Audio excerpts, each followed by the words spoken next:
नमस्कार दोस्तों, मैं हूं वंदना भारती और आप देख रहे हैं कमोडिटी इनसाइट्स। आज है 10 अप्रैल और इस हफ्ते का ये आखिरी ट्रेडिंग सेशन है। और अगर देखा जाए तो काफ़ी बढ़िया यहाँ पे ट्रेड भी रहा। कॉपर में अच्छी बाइंग आई, निकल में अच्छी बाइंग आई, बाइंग आपको रिटर्न आई, गोल्ड और सिल्वर में भी। अब यहाँ पे जो वीकेंड है वो वीकेंड यहाँ पे प्लेन नहीं होने वाला है। यहाँ पे वीकेंड में काफ़ी ज़्यादा हाई वोलेटिलिटी हो सकती है। तो सबसे पहले आपको यही राय रहेगी कि कॉपर में मैंने कहा था कि 1212 का एक लेवल जो है वो आ सकता है। एक पोजिशनली मैंने एक लॉन्ग रिकमेंडेशंस करी थी, वो वहाँ पे आता हुआ नजर आ रहा है। तो प्रॉफिट को आप यहाँ पे लॉस में ना कन्वर्ट होने दें और यहाँ पे जिन लोगों की लॉन्ग है वो यहाँ पे प्रॉफिट बुक कर सकते हैं। निकल की बात की जाए तो निकल में भी मुझे लग रहा है कि 1680 का जो एक लेवल है वो हम आता हुआ यहाँ पे देख सकते हैं निकल में भी। लेकिन काफ़ी वॉलाटाइल ये वीक हो सकता है क्योंकि पीस टॉक की बात हो रही है, लेकिन क्लैरिटी नहीं आ रही है कि इस्लामाबाद में ईरान भी यहाँ पे पार्टिसिपेट कर रहा है, क्योंकि अभी तक उनके जो मतलब पार्टिसिपेंट्स हैं वो आए नहीं हैं। तो बहुत ही एक डाउटफुल ये डील लग रहा है कि ये डील होती है या नहीं होती है तो इसका इम्पैक्ट भी आपको पता है कि क्रूड प्राइसेस नीचे की तरफ आएगा। नहीं होती है तो फिर ये $95 से लेके 105 वाले जोन में ही यहाँ पे रहेगा। अब यहाँ पे काफ़ी ज़्यादा सवाल आ रहे थे कि क्या चांदी यहाँ पे 4 लाख आएगी। तो चांदी यहाँ पे 4 लाख तो मुझे नहीं लग रहा है, लेकिन मुझे लग रहा है कि 3,20,000 से 3,50,000 फिलहाल आपको मान के चलना होगा कि चांदी यहाँ पे एक बारी आ सकती है।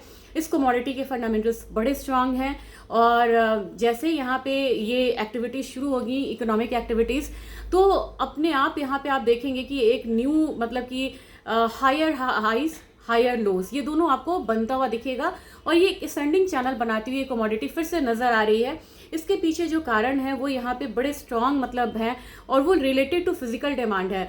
चांदी और सोना दोनों में ही, सोना तो सेंट्रल बैंक्स यहाँ पे बाई कर रहे हैं, इक्का दुक्का आपको टर्की और रशिया की सेलिंग का आया है मामला, लेकिन बाकी जो सेंट्रल बैंक्स है वो यहाँ पे सोना को खरीद रहे हैं। दूसरी चीज़ ये है कि चांदी में ज़बरदस्त बाइंग जो है वो हो रही है और जब भी यहाँ पे इकोनॉमिक एक्टिविटीज़ यहाँ पे या सप्लाई डिसरप्शंस वाला मामला हटता है, एक बार इसमें आप अच्छी मूवमेंट आते हुए देख सकते हैं। अब आप कहेंगे कि सोने में किस तरीके से सेंट्रल बैंक्स बाइंग कर रहे हैं या किस तरीके की यहाँ पे मूवमेंट हो रही है। फ्रांस ने अपना सोना यूएस से मंगाया, यूएस ने सोना उनको फिजिकल में ना देके उनका जितना भी होल्डिंग था उसको डॉलर टर्म्स में पेमेंट करा है। इधर यूएस के पास वो सोना नहीं है क्योंकि 50 साल से उनके पास जो रिजर्व है उनकी कोई ऑडिट नहीं हुई है, या तो दूसरा कंडीशन ये है कि वो फिजिकल सोना अपने कंट्री से बाहर यानी कि अपने बॉर्डर से बाहर नहीं जाने देना चाहते हैं। तो ये कहीं ना कहीं सोना के इंपॉर्टेंस के बारे में बता रहा है। तो जिन लोगों की यहाँ पे ETF पे बाइंग है, कई लोगों ने यहाँ पे कहा है कि 135 132 की यहाँ पे बाइंग है, आप यहाँ पे होल्ड करें, होल्डिंग आपकी लंबी होगी, ये मैं यहाँ पे कह रही हूँ। 2 महीने 3 महीने का टाइम लगेगा, लेकिन आपके प्राइसेस यहाँ पे ग्रीन जोन में आएंगे यानी कि प्रॉफिट में आएंगे। और फिर से मुझे लग रहा है कि सिल्वर में एक बारी जो बाइंग है ये 350 से लेके 385 तक का जो एक लेवल है वो आता हुआ आपको दिख सकता है। पेशेंस रखना होगा इस मार्केट में, लेकिन मुझे लग रहा है कि 3rd क्वार्टर से 4th क्वार्टर में आपको अच्छे नंबर्स दिखने शुरू होंगे। अब बात आज की हम करेंगे। आज का डेटा यहाँ पे आ चुका है। डेटा में अगर देखा जाए तो यूएस में कोर CPI ये भी यहाँ पे नेगेटिव आया है।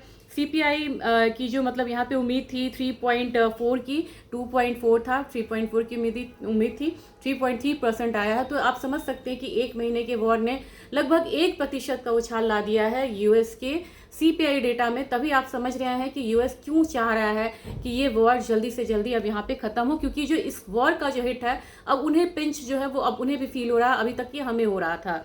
चलिए अब और डेटा की भी यहाँ पे अगर हम बात करेंगे तो सारे ज़्यादातर CPI डेटा का ही था। अब बात यहाँ पे हम करेंगे लेवल्स की, बात करेंगे कि क्या लेवल्स यहाँ पे आता हुआ दिख सकता है और क्या लग रहा है।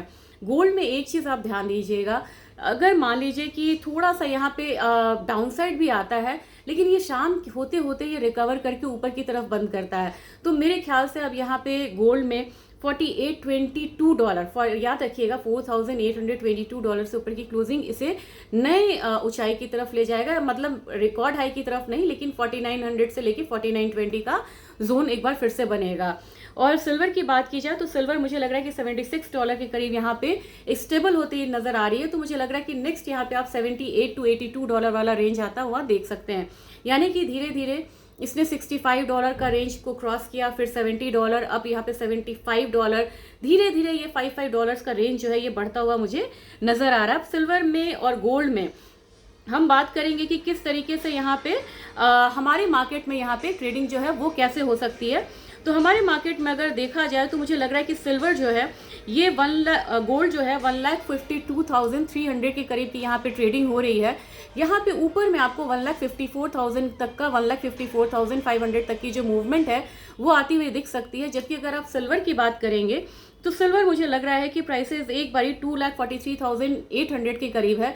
ये आपको लगभग आ सकता है 2,48,000 से 2,54,000। ये लेवल्स आपको यहाँ पे ध्यान में रखना होगा। दूसरी चीज़ अगर कहा जाए ऑयल के बारे में, मैंने ऑयल में आपसे कहा था कि अगेन ये 9,000 से ऊपर की टेरिटरी में जाएगा और यहाँ पे ऑयल यूएस में सिर्फ 0.28% बढ़ा हुआ, लेकिन हमारी मार्केट ज़्यादा रिएक्ट कर रही है क्योंकि कहीं ना कहीं पीस स्टॉक पे यहाँ पे डाउट नज़र आ रहा है मार्केट को। यही वजह है कि 2.29% का अपसाइड है। हमारी मार्केट यूएस मार्केट से डिकपल होकर ट्रेड हो रही है या थोड़ा सा यहाँ पे ट्रेंड में चेंज होता है और इसका कारण यहाँ पे INR भी है। 9140 के करीब हम यहाँ पे ट्रेड कर रहे हैं और लगभग यहाँ पे जो 2.5% का अपसाइड है, जबकि वहाँ पे सिर्फ 3.3% का अपसाइड है। तो 9200 से लेके 9250 वाला जोन आता हुआ देख सकते हैं। नेचुरल गैस अभी अवॉइड करना है क्योंकि इसमें क्लैरिटी नहीं क्लैरिटी है तो हमें इसे फिलहाल छोड़ना होगा। जिन लोगों का यहाँ पे 300 के करीब यहाँ पे नेचुरल गैस होल्डिंग है उनके लिए ये मैसेज है कि सर आप अभी यहाँ पे होल्ड करके रखिए उस पोजीशंस को, वो धीरे धीरे ऊपर आएगा और नीचे की तरफ जाता है, यानी कि 240 236 वाला जोन है, वो जोन आपको एक वहाँ पे अगर आप एवरेजिंग कर सकते हैं तो वो एक बेहतर विकल्प रहेगा। एल्यूमिनियम में आपने कहा था काफ़ी लोगों ने कि एल्यूमिनियम क्या लग रहा है, मुझे एल्यूमिनियम में लग रहा है कि अभी इसकी बढ़त बाकी है। 361 से 363 वाला जोन मुझे लग रहा है कि एल्यूमिनियम में भी आता हुआ दिख सकता है। जिंक में 333 से 335 वाला जोन रहेगा। कॉपर बात करते करते 1212 भी आ चुका है।